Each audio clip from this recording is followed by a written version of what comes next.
Good evening, Kaidi. Well, with that storm set to hit our area in just hours, people here on Long Island are already preparing for what could be a dangerous stretch of snow, winds, and icy roads.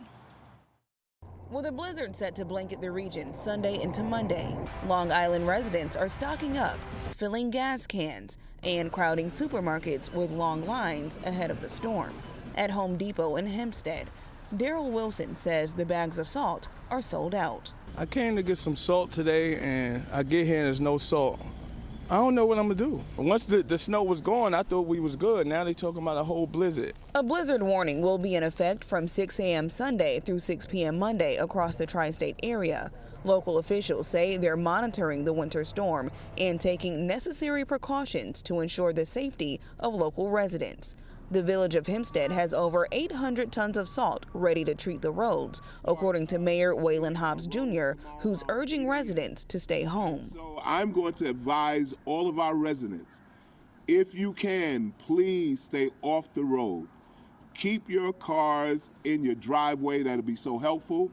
And even when you start to shovel your snow, I want you to use precaution. Don't lift it, push it. Because this is a time, unfortunately, that many people suffer cardiac arrest because of heavy snow.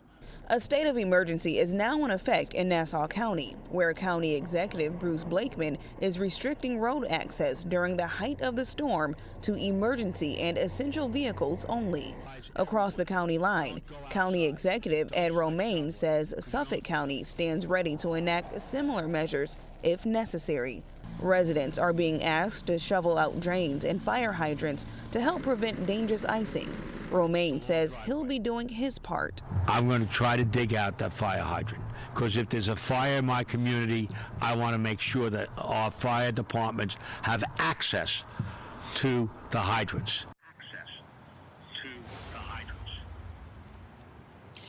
Romaine says county roads will be cleared as quickly as possible, but some local roads may take longer for crews to clean. For now, we're live in Westbury. Johnny Caldwell, Pix 11 News. All right, Johnny, thank you.